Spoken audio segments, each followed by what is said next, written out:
నమస్తే మెట్రో ఉదయం న్యూస్ కి స్వాగతం. లక్షడిపేట మండలంలో హనుమంతుపల్లిలో కీర్తిశేషులు ఆది భూమయ్య జ్ఞాపకార్థంగా గ్రామ పంచాయతీకి భూమి విరాళం సమర్పించిన కుటుంబ సభ్యులు గత కొన్ని సంవత్సరాలుగా గ్రామ పంచాయతీ లేకపోవడం ప్రజల సమస్యలు పరిష్కరించడానికి చాలా ఇబ్బందికరంగా ఉండేదని గ్రామ ప్రజలు తెలిపారు.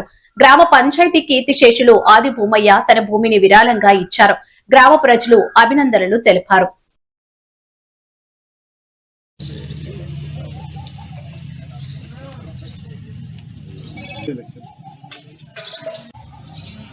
శుభదినం. ఈరోజు మన హనుమంతపల్లె గ్రామంలో చాలా కాలం నుంచి ఎదురుచూస్తున్న ఒక కళ నెరవేరింది.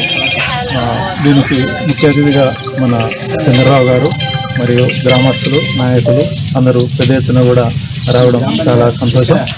ఇది పేపర్ వర్క్ లేట్ కావడం ద్వారా కొంచెం లేటుగా జరిగింది, లేకపోతే ఇంకా ముందుగానే జరిగేది. అయినప్పటికీ కూడా త్వరగా దీన్ని మా నాన్నగారి వర్ధంతి ఆగస్టు వరకు దీన్ని కంప్లీట్ చేయడానికి కూడా సహాయశక్తులా ప్రయత్నిస్తాం.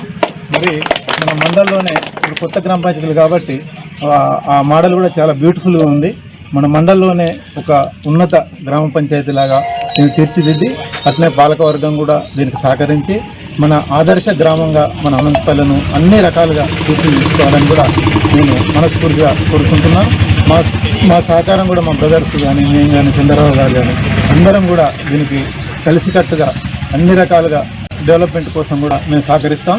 ఎలాంటి ఇబ్బందులు లేకుండా కూడా అందరితోటి కలిసి గ్రామ అభివృద్ధి ధ్యేయంగా ప్రతి విషయంలో కూడా మేము అందరితో పాల్పంచుకుంటాం. ఇక రాజకీయంగా కూడా ఎలాంటి ఇబ్బందులు లేకుండా అన్ని పార్టీలను కలుపుకొని పోయి, అన్ని పాలకవర్గాన్ని కూడా కలుపుకొని పోయి ప్రతి రైతులతోటి కానీ అందరితో కానీ అన్ని రకాలు కూడా డెవలప్ చేసి దీన్ని మేము ఒక ఆదర్శ గ్రామంగా కూడా తీర్చిదిద్దామని మనస్ఫూర్తిగా కోరుకుంటున్నాం. మా నాన్నకు కూడా చివరి ఆయన యొక్క ఆశయం కూడా ఇదే. దాన్ని మేము నెరవేర్చుతామని కూడా తెలియపరుస్తున్నాను. ఈరోజు హనుమంతపల్లి గ్రామంలో నూతనంగా గ్రామ పంచాయతీ భవనం శంకుస్థాపన చేయడం జరిగింది. 10 ఏళ్ళ నుంచి కూడా మాకు గ్రామ పంచాయతీ అనేది లేకుండా పోయింది. ముందుకు వచ్చిన ఆదివారి కుటుంబానికి మేము రుణపడి ఉంటామని కోరుకుంటున్నాం.